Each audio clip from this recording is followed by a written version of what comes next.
A very warm welcome to the Hard Facts with me, Akanksha Swaroop.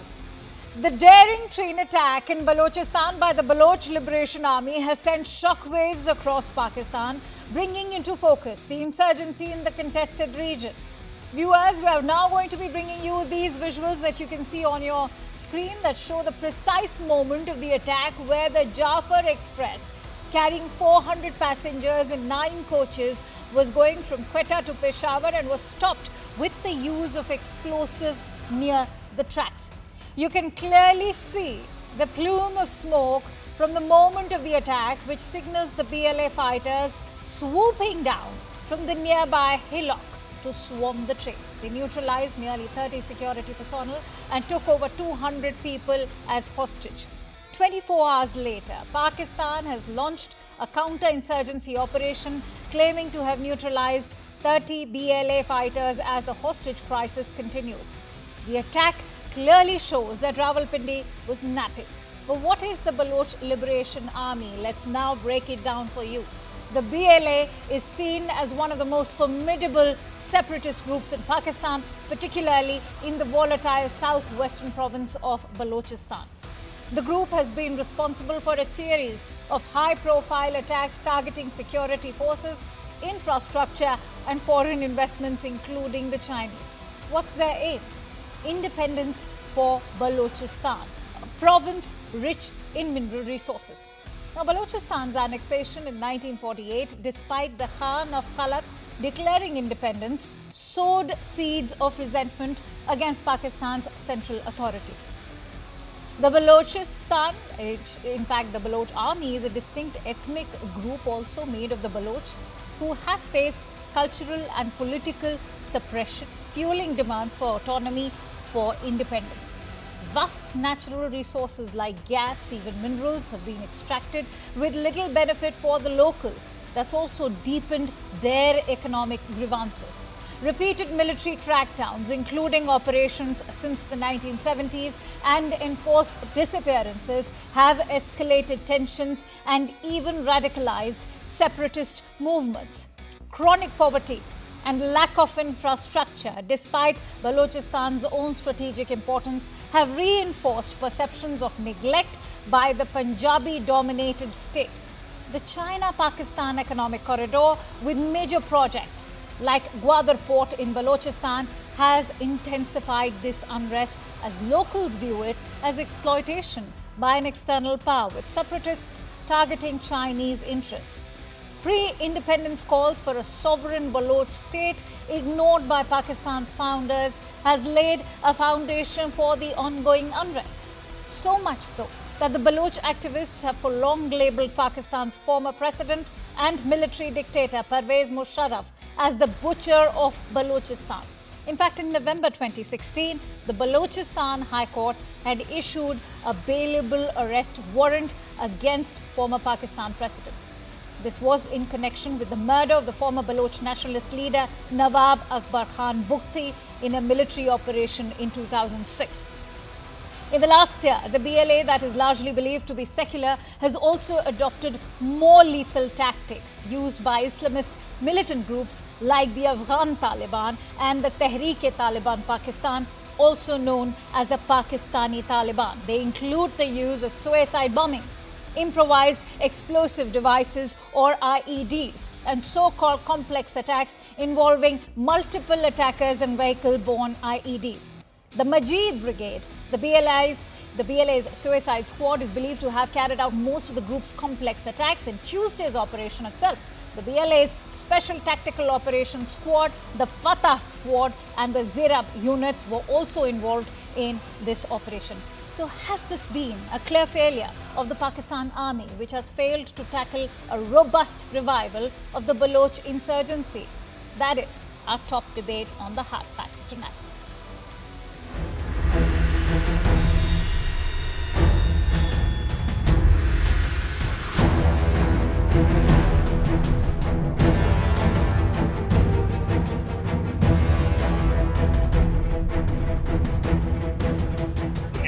Cross किया हमने उसके 15-20 minute बाद आधे घंटे के बाद ये बस से हादसा हुआ हमारे साथ। सर हम लोग को छोड़ दिया, फिर बोला आप लोग जाएं भाई, अपना रास्ता पकड़े, निकलते थे। आप लोग के साथ दुश्मनी नहीं है। जो युद्ध चल रहा वहाँ पर है, अभी पाकिस्तान आर्मी भी खुद यूज़ कर रहा है, उनकी ड्रोन भी यूज़ कर रहे हैं, टैंक भी यूज़ कर रहे हैं, अटैक हो रहा है, चल रहा रहेगा। 6 to 7 districts of Balochistan have total control of terrorists. There is no control of the Pakistan government or the Pakistan army. मेरे ख्याल में किसी कभी भी जब आप आग से खेलते हैं ना, आपके हाथ जलते हैं कभी ना कभी।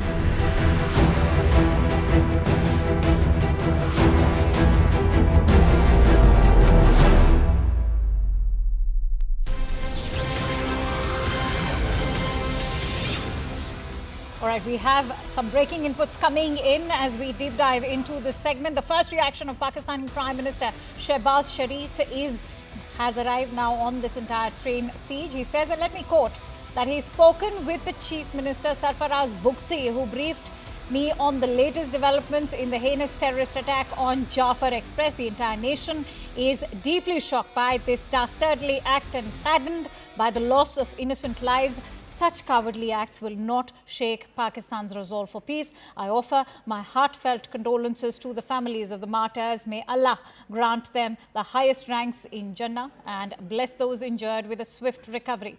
Dozens of the terrorists have been sent to hell. Pakistani Prime Minister Shehbaz Sharif's first reaction over there coming in as he takes to X to share his deep shock. On that note, let me also now introduce our guests. I'm joined in by Rohan Gunaratna, who is the author and terrorism expert. Let me also bring in Jamal Baloch, who's a Baloch activist. Lieutenant General Sanjay Kulkarni is also joining us. He's a retired defense expert now. And Omar Altaf, who's a Pakistani journalist, also joined in by Mike Baker, who's a former CIA covert operations officer and now a host of President's Daily Brief podcast. Many thanks to you, gentlemen, for joining in. Mike, I want you to have a look at those visuals. I believe you've already seen them. What do they speak of the level of planning and the kind of precision that's gone into this attack? What's your assessment? Right. Well, look, they've had time. They've to reconnaissance their target. This has been a target for the BLA in the past. So, you know, in a sense, you asked earlier, was this a failure of some sort? Well, it was a failure in the sense of being proactive and understanding that you had a target that the BLA had been working on in the past. They had attacked the tracks. They had shut down the Jafar Express in the past. They've suicide bombing on a train station. So the military and the intelligence service knew that, you know, this was, from the BLA's perspective, you know, a legitimate target. And so they had their time. A slow-moving train of this size and of the distance that you're talking about, you know, it's a vast expanse of territory. So they had the opportunity to pick and choose their site, which is very important when you're talking about planning an operation of this sort. So all the advantage, in a sense, was with the BLA. And yes, it's a very difficult thing to do from the government perspective. How do we protect a train like this, that's such a big target over such a vast expanse of territory? That is very difficult. But I would argue that they've had recent examples of the BLA's interest in attacking this target in the past, recent past, and they probably could have been more proactive. I want to bring in Rohan Gunaratne on that note. Rohan, what's your understanding, or rather the assessment of this entire attack that's taken place? It shows that it's a precision attack. A lot of planning has indeed gone into it. And look at the way they've in fact even conducted that blast. They've managed to have that blast without even derailing that entire train. Do you not think that apart from the planning that's gone behind it, there's also a massive intelligence failure as far as Pakistan is concerned? BLA is one of the most capable threat groups in Pakistan. It has mounted attacks both in tribal Pakistan and in mainland Pakistan, and it remains a very significant threat to the security and stability of Pakistan. The Pakistani authorities are aware of the capabilities of this group. Pakistan should do everything possible to dismantle this organization because this group poses a very long-term threat to the security and stability. Balochistan is the most resourceful province, but it is also the poorest province in Pakistan. So it is important for the Pakistani government to have a more holistic approach while targeting the BLA, dismantling the BLA, decapitating its leaders, decimating its rank and file, also to develop Balochistan so that the support for Balochistan separatism will diminish. Jamal Baloch, I'd like to bring you in on that bit about support for Baloch. And do you think that it is now becoming a result of the kind of brute force that's being used by Pakistan, which is now manifesting in the kind of attack, not just being witnessed as far as the hijacking of Jafar Express is concerned, also not to forget what happened on 26th of August in 2024 when the military installations were also attacked, so was the bridge. Well, Balochistan is struggling for its independence from 1948, and the struggle has always the support of the people of Balochistan, because the people no longer want to be under Pakistan's occupation. So this all began with a political movement in Balochistan where political leadership of Balochistan was struggling for an independent Balochistan, but the state has always used force against those political activists or the political leadership of Balochistan, the leadership that the people had chosen for them for their future. But Pakistani forces and Pakistani government, Pakistan's army has always tried and dealt these political movements in Balochistan with force. They have been killing indiscriminately those who have been involved in politics. So this is a result of Pakistan's oppression in Balochistan, which you can see in the recent days, that how in Balochistan the acts of violence have intensified, and you see that the attacks that are being carried out against Pakistani army are getting more and more lethal. If you even see the BLA's leadership, it was a political leadership. Bashir Zaib was the chairman of BSO Azad, which is totally banned. It was student organizations, and now Bashir Zaib is leading BLA, which has carried out this attack. So if all the political cadres or the political leadership is crushed to the wall, this is the result which happens, which Pakistan is experiencing right now. All right. Omar Altaf, I want you to keep in mind what the Pakistani Prime Minister Shahbaz Sharif has just said on X when he's saying that my resolve for peace will remain firm. How can he ensure that peace prevails in a region where we clearly see a trust deficit? Don't you think that there's a trust deficit which goes all the way back to 1948, and not to forget the killing of Nawab Bukti in 2006. There's a reason that the Baloch activists even labelled Pervez Musharraf as the butcher of the Balochs. And you have these forced disappearances, you have so many killings. How does Pakistan or the Pakistan government, including the army, even bridge that trust deficit? This is one of the most high-profile terror attacks ever launched in Pakistan by BLA, which is clearly a terrorist organization.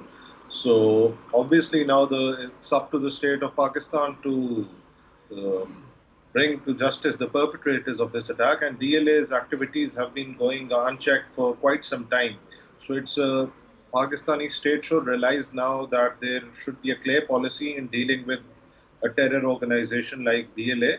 Obviously, there are a lot of grievances as far as Balochistan is concerned, and those grievances of the Baloch, genuine grievances of the Baloch people, should be addressed politically, and there should be development in Balochistan. Obviously, the state has let the ordinary Baloch down, but the way BLA has surfaced in recent months and years.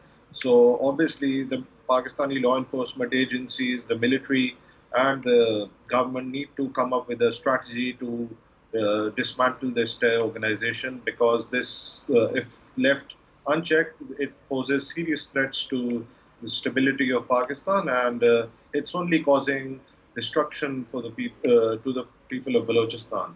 So in days to come, I hope that the state of Pakistan responds to and takes this threat very seriously and comes up with a proper strategy to deal with this menace of BLA.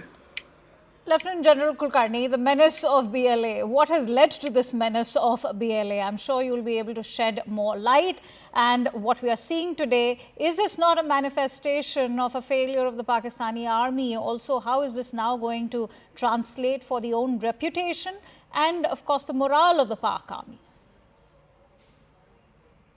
Akanksha, it is not just the Pak army, it's the Pak state itself. Obviously, the Pak state has control of the army, and that's the only country in the world that has an entire country to itself. You know why I emphasized on the army? Because you have 30 security personnel that included the ISI and the ATF who have been killed.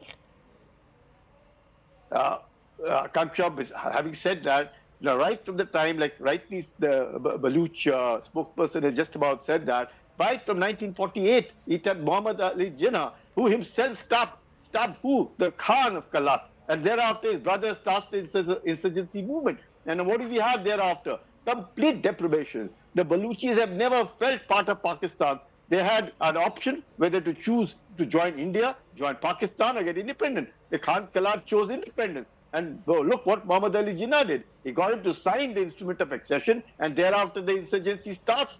And this is what has happened. The Baluchis feel absolutely deprived. They have no electricity, no drinking water. For Gwadar, they import electricity from Iran. It's pathetic state. What are they talking about development of Balochistan? All of it outsourced to China. Obviously, China, if it's invested $50 billion over the last decade in constructing the CPEC, what are they going to be doing? They're going to take every pie, not just $50 billion, they're going to take all of Balochistan, which the Pakistanis now cannot do anything over there. At this point of thing, the Chinese are taking control. Obviously, the Chinese themselves feel threatened. The Chinese have offered to put their PLA troops to defend themselves. It's not working. They know what's happened in November last year. It happened the same way. This kind of they're killing over there. The police, the outposts have been hit. The complete organization, the entire morale of the Baluchis themselves, as a result of which the BLA is left with no option. You mentioned about Musharraf. What Musharraf did, Bukti, he called him. The aircraft was placed for him. He just turned it back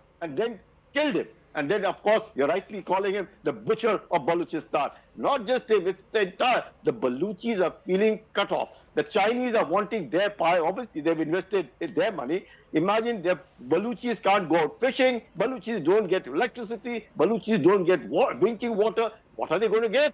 If that be so, this is exactly what is going to happen. So you have what? Imagine, beautifully, absolutely, what a marvelous execution of this particular hijacking probably has never taken anywhere in the world. 1632 is the distance between Quetta to Peshawar. The train leaves at 9 in the morning, is to reach the next day morning at 7 at Peshawar. Those 160 kilometers across the Panir tunnel. And look what's happened. You're showing all the visuals everywhere. So, and all this that they're talking about, that the Pakistan security forces have got 150, 180 people rescued, nothing. The Baluchis, the BLA themselves have released all those women and children over there. The Pakistanis, if they had killed 30 of these BLA, by now they would have had problems. It isn't so easy. It's a very difficult terrain. The Bolan River is right to the west of it. You have this complete tunnel over there, and this is near tunnel number 8. So, Akanksha, it's not easy. Pakistan is responsible to be a hub of terror, supporting terrorism, and now being a victim of terror, and now saying, well, it is so sad that we are doing it. They can do nothing. They haven't done anything since 1948. What can you do now in Omar, I want to bring 2024? you in. How do you respond to what Lieutenant General Kulkarni is saying? Because, you know, many are talking about how not just the silence of the Pakistani media, but also the silence of the Pakistani army, in fact, entire government over there has also led to this, because perhaps, in fact, critics of the government also believe that the government was more focused on domestic politics and to keep Imran Khan away from returning back to power, and that has now resulted into this. How do you respond, Omar? I think it's a massive security failure, and that needs to be addressed. And let me be very clear about that BLA is a terror group which is aided and abetted by India. There is mounting evidence for that, but I wouldn't really blame India, because it's the duty of the state of Pakistan, its law enforcement agencies and military to protect every citizen in this country. We know what India has been up to for a lot of years. But what my issue is, why they have been allowed to get away with carrying out such attacks. So the state of Pakistan needs to evolve a policy. No. So Omar, that we cannot make such sweeping statements. I would like you to please it's shed not light a on when you it's make not a those sweeping allegations. statement. These are massive allegations coming in which threaten the strategic sanctity of our own country. So please shed light when you're making those claims. On what basis are you making those claims? You know what Kulbhushan Jadhav was up to? There's mounting evidence of the activity. He was actively involved with sabotage and terror activities in parts of Pakistan, including Balochistan. So Lieutenant General Kulkarni, I need to bring you in. Let me bring in Lieutenant General Kulkarni. This is not the first time that Kulbhushan Jadhav's name has been used. Even Manmohan Singh and Sharma Sheikh accepted Lieutenant General Kulkarni, suddenly this entire hijacking and all the attacks that have been taking place in Balochistan are being made about an Indian proxy war being conducted by a so-called Indian deep state which doesn't even exist in India. Akanksha, Omar has every right to say what he wants to say. If India was involved, the Prime Minister would have been the first one to say that all this has happened because of India. It isn't India. It's the Baluchis themselves. Where was India in 1948 at that point of time? It's the Baluchis themselves. Where did they pick up Zada from Iran? And what happened to the other chap? It's the Balochis. Mufti. It's some of the Balochis aided and abetted by India. That's the word I used. They themselves killed. The two of their own motorcycle people came and killed the man who picked up Zada from there and brought all the way to Balochistan. So, Omar, I respect you for what you are saying. I know you obviously will follow what is they're coming in your country, but the world over, everybody knows the hub of terrorism is Pakistan. Pakistan is exporting terror. Where was this thing, Osama bin Laden? Everybody said after 9/11, no, he's not here with us. He's not here with us. Where was he? Just adjoining, not even a kilometer away from a Pak military academy, Abbottabad. So come on, let's be honest about it. I think Jamal would also want to add to that, because Jamal, I'm sure when it comes to the rise in terror activities in Pakistan themselves, and I'm not just talking about Baloch insurgency, I'm talking about the terror activities that are taking place, the kind of suicide bombings that are being carried out by Afghan Taliban itself. Who all are going to be blamed? Is India supposed to take the blame for this? Well, this statement has always been a statement for face saving. Pakistan has always been come up with such allegations whenever there is a huge resistance in Balochistan or anywhere else. Even they blame their ex-prime minister Imran Khan of being an Indian agent. Imagine that Indian agent ruling Pakistan. So the insurgency or the freedom movement in Balochistan began on 6th May 1948. This is a pure grassroots resistance that has been taking place in Balochistan, and since then, when Pakistani forces occupied Balochistan, Baloch leader Agha Abdul Karim, he resisted Pakistani occupation. So Pakistani journalists just accused this entire movement of Balochistan of being funded by India. It's not yesterday's movement that started. It's been 75 years that Baloch are resisting against Pakistan's occupation, and it is eventually the result of colonizing any other's land. It has happened in history, And even though if there is any state involved or is supporting the movement of Balochistan, Baloch people have their all rights according to the international law that every country that becomes occupied or any other country occupies the other, they have their all rights to support moral support or logistic supports. Yes. BLA is So, killing innocent laborers from Punjab and Sindh. Is that the way you fight for? Is that what you call a freedom struggle? The freedom struggle, innocent people obviously, are being killed based on identity. Right. I think that's a valid question that's been put up by Omar. That's like if you say that they are innocent civilians, all the innocent civilians of these current laborers, attack have been poor laborers from Punjab and all Sindh the innocent civilians have been released. Their videos are on internet, on social media. Pakistan. No, I'm talking about people being killed in recent months. People being offloaded from the buses and being killed. Does your country allow an independent fact-finding mission to Baluchistan? Everything will be proven. You don't allow other organizations, and you come up on a media channel and you try to say, just make statements that what is happening. That is totally wrong. You have never seen Baluchistan as closely as I have seen Baluchistan. All right. In Baluchistan, we are a part of a movement. Our movement is totally it's related to human rights. It's a violent, armed, anti-terror movement. But when you talk about this movement, Mike Baker, I want to bring you in. Let's talk about this entire movement. I ask Mr. Umar, did you ever make a report on enforced disappearances in Balochistan? Yes, I condemn that. I totally condemn that. All right, but here we are looking, in the last 1 year itself, Mike, we've seen an uptick as far as BLA's own activities are concerned. I want to bring your attention to the way the BLA has been growing in strength and in size. Look at the way they've been operating. They're using suicide bombers. They have IEDs. They are using lethal weapons. In fact, they are now divided in various squads. You have a special tactical operations squad. You have a Fatah squad, you have a Zirab unit, and in fact Tuesday's entire operation also involved the Majibs, and the Majibs are also known for their suicide bombings. So when you're looking at such a hierarchy in an army, what does it speak of the growing strength?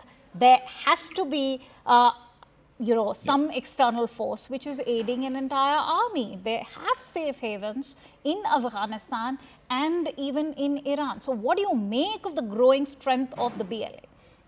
Yeah, it's not unusual in the sense of for an organization like the BLA to evolve in the way that it's evolving. It becomes more sophisticated in its oversight, its command and control. It becomes more sophisticated in the way that it divides responsibilities amongst various units. It develops an intelligence network that becomes increasingly sophisticated. So none of that is unusual. And we've seen it with other organizations, not just in the region, but around the world.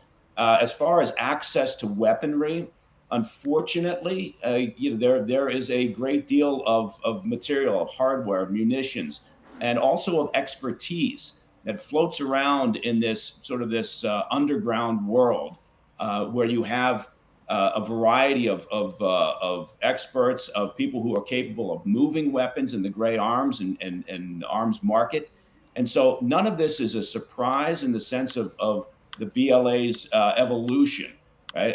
And look, I can't speak anywhere near as eloquently to the history of the BLA or to their grievances or to the politics and a possible resolution. All I can talk about is the operational aspects of this. You look at this ambush on the train, and again, to an earlier point I made, the BLA had all the advantages here. They had the opportunity to study, and as the general pointed out, this is a very well-known target, right? They know what the schedule is going to be. They know the route because it's a train and it only goes one way. So they had all the advantages to set the time and the place. Right? And they likely also have a sophisticated enough intelligence network that they also have, and this is just speculation on my part, but this is what these organizations do. They have insight into the Pakistan military and intelligence services. They may have sympathizers, the supporters, and they're able to use that to their advantage as well.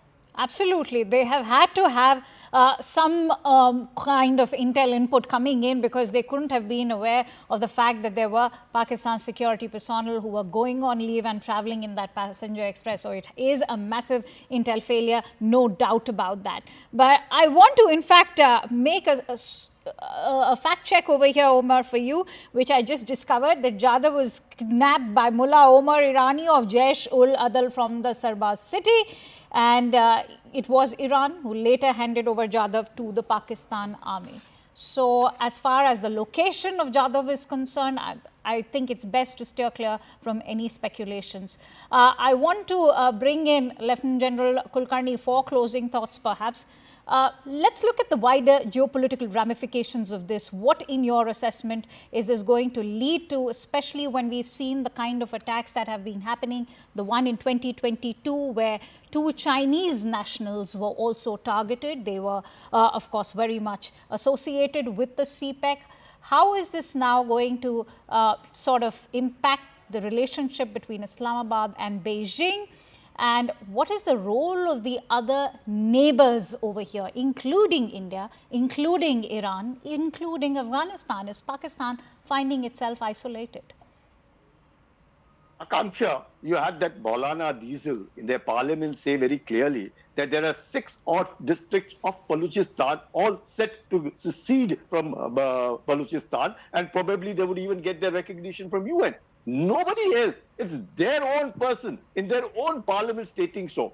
What have the Chinese said? Look, if you cannot defend our people who are working in the CPEC, we bring in our people and defend it. The Pakistanis have put a division to defend them. They can't defend them.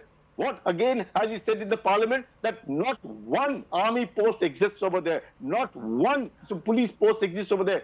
Everybody is vacated, because the terrain is extremely difficult unless you have, and only the locals over there who can move around. And all the Punjabis, the problem over there is the exploitation by the Punjabis. This is what the Baluchis have never ever liked, the exploitation of the Punjabis. And that is what is going on. So you find the Chinese are totally upset, obviously, because the CPEC, they have invested 50 billion, or they may have invested $30 billion. They are not going to expect. Have you ever seen an airport the kind that has been made at Gwada, an international airport? How many aircrafts have taken off? Not even one. Can you imagine would anybody invest a kind of an international airport at a place where people don't get electricity, don't get drinking water, have nothing, the poorest of the poor, and that is where you have an international airport. That is exactly what China is doing. China is willing to invest, but the price will have to be paid by Pakistan. Pakistan is willing to outsource and dump Balochistan, and the Baluchis are obviously aware of it. How else would President Musharraf and the ex-president get Bukti killed? And what would he say about all these chaps, whoever they were Pakistani? I'll give closing thoughts to Omar and Jamal as well. I want to quickly bring in Omar. Omar, how do you respond to that, and what is going to be the end game over here? The end game is going to be this group has to be decimated, and the security forces of Pakistan are capable of dealing with this challenge. And in days to come, I think there's going to be a lot of soul searching, and the government would take a decision to dismantle this group, and this state within a state cannot be allowed to continue like this. So the rate of the state has to be established in Balochistan, come what may. Jamal Baloch, how do you respond to that? Also, how much of a bone of contention is the CPEC now becoming, and your own mineral resources in the region? Well, CPC is an expansionist agenda of China, which we, the people of Balochistan, totally reject it. And we have also rejected it in the past, which resulted in a crackdown against the Baloch people, a genocide. Even the CPC route, which passes through the areas, hundreds of villages were burnt by Pakistani forces. They were burned to ashes. Thousands of people resisting this expansionist agenda that also contains the theory that China wants to station its military in Balochistan, which we totally reject, and we will never, Baloch people, allow Chinese presence in Balochistan. Neither we Baloch people will allow Pakistan to bring China in Balochistan. We will keep struggling against this peacefully. Okay. And And what does peaceful have- struggle constitute? Is the this a peaceful struggle? The peaceful struggle of my people since decades has been crushed by the Pakistani military. My organization, which I have worked with, our leadership was killed. Every single person talking about the freedom of Balochistan was targeted. The leadership was targeted. This is the result of your actions. These violent actions. I ask a simple question: when Bashir Zaib was leading a political movement on All the ground, terrorist sympathizers why your would get a government, bloody nose. why your Mark my government words. chose to All target terrorist all those organizations would leadership? soon get a bloody All right, nose. I'm sure, obviously- gentlemen, all of us obviously will you will- unanimously agree that two wrongs will never make a right, and a 20-year-old insurgency is not going to end overnight. Perhaps it's time, or it is also a moment of introspection, not just for the Pakistan Army, but the entire Pakistan state. Many thanks to you, gentlemen, for joining in on the Hard Facts. Appreciate your time.